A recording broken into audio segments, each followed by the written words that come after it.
आज मैं आपसे कुछ ऐसी बातें डिस्कस करने वाला हूँ, कुछ ऐसी चीज़ें बताने वाला हूँ जो मेरे बहुत ही कम फ्रेंड्स को पता है और घर पे भी किसी को पता नहीं, ऑलमोस्ट किसी को ये बात पता नहीं है कि ये चीज़ें हो गई हैं मेरे साथ। तो स्टार्ट करते हैं कि वो कौन सी बात थी। और अब पूरा वीडियो देखिएगा, बहुत ही इंटरेस्टिंग चीज़ है और कुछ मोरल ज़रूर था उस इंसिडेंट में जो मेरे साथ हुआ था। तो ये बात करीब 3 साल पहले की है। तो पापा ने मुझे बोला कि मेरे अकाउंट से पैसे ट्रांसफ़र कर ले और जो भी बिल्स वगैरह हैं वो पे कर दे। जैसा मतलब इलेक्ट्रिसिटी बिल हो गया, प्रॉपर्टी टैक्स हो गया, ये सब शायद पे करना था उस टाइम पे। मुझे परफेक्टली याद नहीं, बट बिल्स ही पे करने थे, इतना मुझे याद है। तो मैंने उनके अकाउंट से अमाउंट ट्रांसफ़र कर लिया अपने अकाउंट में।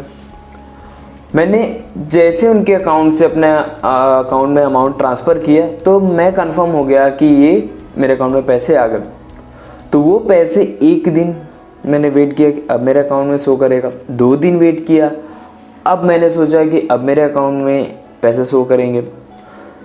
सो पापा नेक्स्ट डे जब 2 दिन हो गया तो सो रहे थे, तो मैंने उनका फ़ोन लिया और कस्टमर केयर में फ़ोन लगाया उनकी बैंक से कि मैम, शायद किसी लेडीज़ ने फ़ोन उठाया था, मैम जो मेरा ट्रांसफ़र हुआ है वो अमाउंट हो गया है, मेरे अकाउंट से कट गया, डिडक्ट हो गया है, लेकिन जो रिसीविंग अकाउंट है मेरा उसमें शो नहीं कर रहा है। उन्होंने मुझसे पूछा कि अकाउंट नंबर बताइए। मैंने बताया कि ये अकाउंट नंबर है। तो उन्होंने बोला कि सर ये अकाउंट नंबर नहीं है, आपने जिस अकाउंट नंबर पर ट्रांसफ़र किया है वो अकाउंट नंबर कोई दूसरा है और आप बता कोई दूसरा रहे। मैंने बोला ऐसा कैसे हो सकता है मैडम? बोले नहीं सर, हमारे पास ये रिसिप्ट है, आप जा करके अपने पासबुक में भी चेक कर सकते हैं। तो मैंने पासबुक में चेक किया तो जो अकाउंट नंबर था जो मैंने ट्रांसफ़र किया था वो अलग था, जो मैं करेक्शन करा रहा था वो भी क्या था, एकदम अलग था। उस टाइम पे मेरा दिमाग कुछ काम नहीं कर रहा था क्योंकि पापा ने मुझे पैसे बिल्स भरने के लिए दिए थे, लेकिन मैंने तो किसी दूसरे के अकाउंट में ट्रांसफ़र कर दिया था।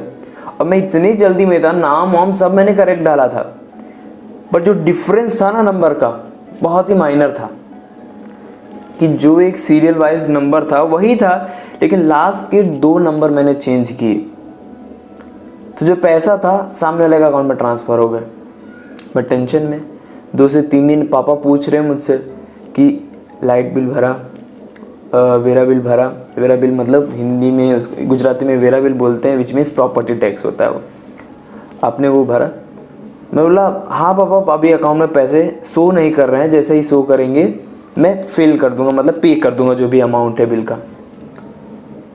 एक दिन हो गया, फिर 2 दिन में बैंक में गया। बैंक में लगभग मैं 3 से 4 घंटे था वहाँ पे। तो कोई भी प्रॉपरली मुझे गाइड नहीं कर रहा था कि पेमेंट जो डिडक्ट हुआ है, जो पेमेंट गया है वो किस अकाउंट में गया है और मुझे कैसे पता चलेगा कि ये अकाउंट किसके नाम है। तो मेरा जो अकाउंट है बैंक ऑफ बड़ौदा में है। तो बैंक ऑफ बड़ौदा में ये फैसिलिटी होती है कि अगर हम बैंक ऑफ बड़ौदा में अमाउंट ट्रांसफ़र कर रहे हैं तो जो हमें अकाउंट नंबर है वो अकाउंट नंबर अगर हम डालते हैं तो सामने वाले का नाम और उसका IFSC कोड बताने लगता है। तो मैंने नाम डाला तो नाम भी आ गया, एकदम करेक्ट नाम आ गया। तो वही नाम और जो डिटेल्स थे वही लेकर के मैं बैंक गया। बैंक में मैंने बोला तो कोई मुझे प्रॉपरली हेल्प नहीं कर रहा था। मैं डायरेक्टली मैनेजर के पास गया कि सर देखिए ये प्रॉब्लम्स है मेरे साथ, मैं पैसे ट्रांसफ़र कर चुका हूँ, लेकिन मेरे बैंक में ना ट्रांसफ़र करके मैंने नंबर के जो लास्ट के 2 डिजिट होते हैं वो चेंज हो करके मैंने किसी दूसरे के अकाउंट में ट्रांसफ़र कर दिया। तो मैनेजर बोला, हंसने लगा, ऐसा कैसे भाई? क्योंकि ये चीज़ें कभी कभी हो जाती हैं जल्दी में, तो जल्दी करना नहीं चाहिए। तब से मैंने जल्दी करना छोड़ ही दिया। ट्रांसफ़र हो गया। उन्होंने मुझसे मेरा अकाउंट नंबर पूछा था, मैंने बोला मेरे अकाउंट नंबर में लास्ट में 05 आता है और उनके अकाउंट नंबर में मैंने 08 कर दिया था। तो उनके अकाउंट में ट्रांसफ़र हो गया।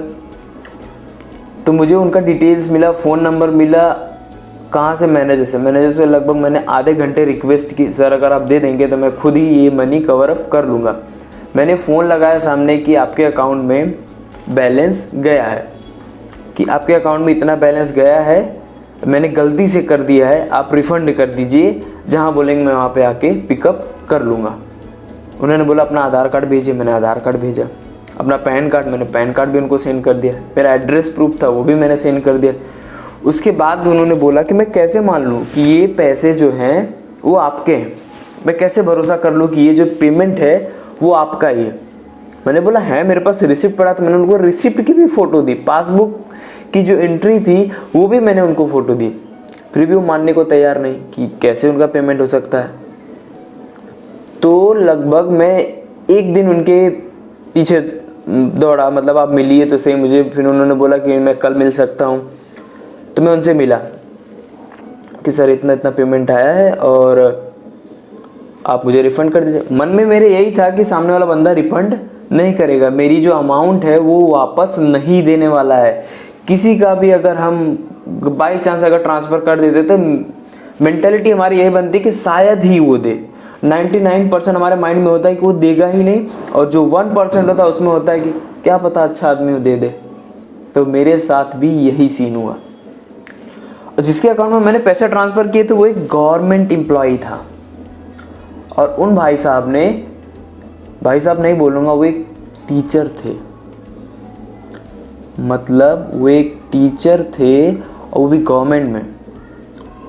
उन्होंने थोड़ा, क्योंकि कोई भी वेरिफिकेशन तो करेगा ही कि कैसे है, क्या पता उनके ठीक उन्हीं उसी टाइम पे किसी और ने भी उनको पेमेंट किया था, उतना ही पेमेंट किया था। तो उन्होंने भरोसा ही नहीं हो रहा था कि मैं ऐसा बोल रहा हूँ। तो उन्होंने बोला क्या पता मेरा वो वाला पेमेंट चेक क्लियर हो गया, आ गया। तो मैंने उन्हें पूरा कंप्लीट आश्वासन दिया कि नहीं ये पेमेंट मेरा ही है और मैंने ही किया है। तो सुबह के 11 बज रहे थे। उन्होंने बोला कि मेरा स्कूल का टाइम है, मैं जाता हूँ, आप मुझे शाम के 4 बजे आकर के मिलिएगा, आपका जो भी पेमेंट होगा मैं आपको रिफ़ंड कर दूंगा। मैंने तो मन में सोचा अगर अब नहीं दिया तो कोई बात नहीं, ठीक है, बिल कहीं से अरेंज करके पे कर देंगे। लेकिन उन्होंने मुझे दोपहर में लगभग 1:35 पे कॉल किया। वो टाइम मुझे एग्जैक्ट याद है। 1:35 पे कॉल किया और बोला कि सर आप 2 बजे फटाफट स्कूल में आ जाइए, लंच टाइम है। तो मैं वहाँ पे गया। तो जैसे वहाँ पे पहुँचा तो वो बोलते हैं ऐसे कैसे कर दिया आपने ट्रांसफ़र। मैं बोला जल्दी में गलती से मुझसे ट्रांसफ़र हो गया, अगर आप रिटर्न करना चाहते तो कर दीजिए, बाकी कोई प्रेशर आप पे नहीं है। तो उन्होंने मुझे बोला कि नहीं ऐसा कोई नहीं, मुफ्त का पैसा मुझे नहीं चाहिए, मैं गवर्नमेंट एम्प्लॉई हूँ, इतना भरोसा रखिए, और साथ साथ मैं एक टीचर भी हूँ। सो मैं ये काम नहीं कर सकता कि किसी का गलत पैसा लेकर के मैं खुश रहूँगा। तो उनके स्कूल में गया, मैं पेमेंट लिया उनसे मैंने, और उन्होंने कम से कम सरकारी स्कूल थी, तो वहाँ पे आफ्टरनून में लंच का व्यवस्था होती है, खाना खाने की होती है। तो उस टाइम पे उन्होंने ऑफ़र भी किया मुझे कि खाना खा लीजिए आप और फिर उसके बाद जाइए। मैं बोला नहीं, मैंने खाना खाया है। और उन्होंने मुझे मेरा पूरा अमाउंट रिटर्न कर दिया। मतलब मुझे वो एक्सपेक्टेशन ही नहीं था कि वो मुझे मेरा अमाउंट रिटर्न भी करने वाले हैं, वो मेरी चीज़ वापस भी देने वाले हैं। लेकिन उन्होंने मुझे मेरा पूरा अमाउंट रिफ़ंड किया और मुझे बोला कि आगे से ऐसा मत कीजिएगा, थोड़ा आराम से कीजिएगा, जल्दी कीजिएगा, ऐसा मत करना, एकदम रिलैक्स होकर के आपको पेमेंट करना। तो वहाँ से मुझे एक चीज़ सीखने को मिली कि अच्छाई अपनी कहीं मत छोड़ो। अगर आप अच्छे हो तो सिर्फ अडिग रहो, कांस्टेंट रहो, सामने वाला कितना भी खराब क्यों ना हो, आप जो हो वही बने रहो, कांस्टेंट टू योरसेल्फ। सो ये छोटी सी जो स्टोरी थी ये यहीं तक कि अगर आपके साथ भी कोई ऐसी स्टोरी हुई है, कोई ऐसा इंसिडेंट हुआ है तो मुझे ज़रूर बताएं। आप मुझे इंस्टाग्राम पे मैसेज कर सकते हैं, फेसबुक पे मैसेज कर सकते हैं, या तो अगर आप नहीं कहीं मैसेज करना चाहते हैं तो नीचे कमेंट भी कर सकते हैं। मैं श्योर हूँ कि ऐसी कुछ स्टोरी सबके साथ हुई होगी, मेरे साथ हुई, मैंने शेयर की। अगर आपके साथ हुई है तो मुझे मैसेज करें या कमेंट करके बताएं कि आपके साथ ऐसी कौन सी स्टोरी हुई है।